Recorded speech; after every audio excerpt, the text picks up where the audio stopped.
What's your biggest issue when you've seen and heard that? What's your biggest issue with it? They panic too much. That's the problem with VAR. They panic too much. I don't like the rules of where it's continued and they've made a mistake. It should be allowed to, even if it's a minute or a minute and a half gone, go back. And everyone makes mistakes. As Dor says, it's human error. Everyone can make a mistake. We make mistakes as pundits, we make mistakes as footballers. Everyone can make a mistake. They've made a big mistake. It's nowhere near good enough. And I know they've made a mistake, but too many times when we're talking about VAR, it's talking about big mistakes that they're making. They're missing mistakes. Every other weekend they're coming out and apologising for mistakes. And listen, I do feel sorry for them. They have made a mistake. But how can you get that horribly wrong? Why don't you communicate? Take your time. Take a breather, take like 30 seconds, and then make the right decision. Yeah, but they've got people like us, they've got fans, they've got media people saying, we need to know quicker, it's taking too long. 1 minute, just because they're just panicking. Stop panicking. Because what Liverpool fans now are sitting at home thinking, hold on, we've just missed out. How can you get it horribly wrong?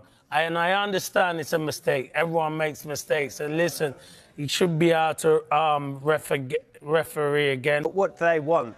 They want the right outcome, don't they? So 100. I totally understand that, but everyone would be in a much better place today. All the referees would be more protected if ultimately they got down to the right decision. If it took 2 minutes, does it matter that much? Yeah. And I saw Sue yesterday talking about it. Yeah. The same thing is that the rule's ridiculous, that as soon as it's kicked off, as a player, if I got wind of it...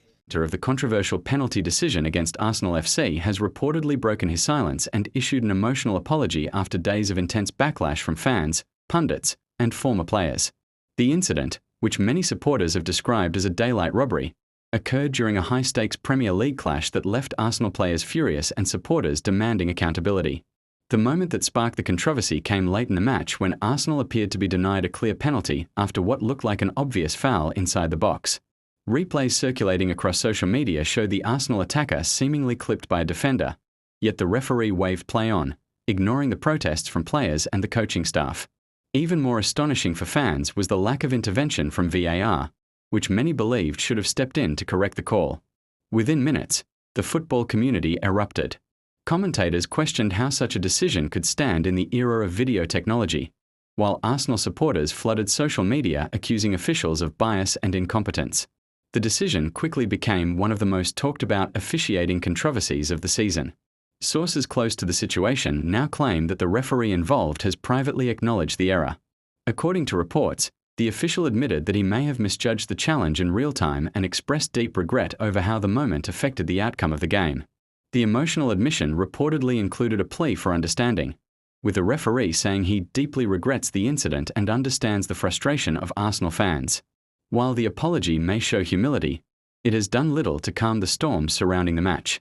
Supporters of Arsenal FC argue that apologies do not change results and that costly decisions like this can alter the trajectory of an entire season. With the title race and European qualification battles often decided by the narrowest of margins, a single controversial call can have massive consequences. Manager Mikel Arteta has also been vocal about the issue in recent interviews. Although he stopped short of directly criticising the referee personally, Arteta made it clear that he expects higher standards of officiating at the top level of the game. He emphasised that technology like VAR exists precisely to avoid moments like this and insisted that football must learn from these mistakes. Former players and analysts have weighed in as well, with many agreeing that the incident highlights ongoing concerns about consistency in officiating across the league.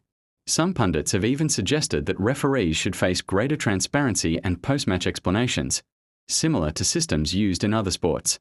Despite the controversy, Arsenal players are trying to remain focused on their upcoming fixtures. The team has been in impressive form this season, competing strongly both domestically and in Europe. Still, moments like the disputed penalty continue to test the patience of players who feel that critical decisions are sometimes going against them. Fans, meanwhile, remain divided on whether the apology is enough. Some appreciate the honesty and believe referees should be allowed to admit mistakes, while others insist that structural reforms are needed to prevent such incidents from happening again. What is clear is that this episode has reignited the long-running debate about refereeing standards in modern football. As technology continues to evolve and scrutiny intensifies, officials are under more pressure than ever to make the right calls in the most demanding environments. For Arsenal supporters, however, the feeling remains that justice was not served on the night. An apology may acknowledge the mistake, but for many fans of Arsenal FC, the damage has already been done. The result stands, the points are gone, and the sense of injustice continues to linger long after the final whistle.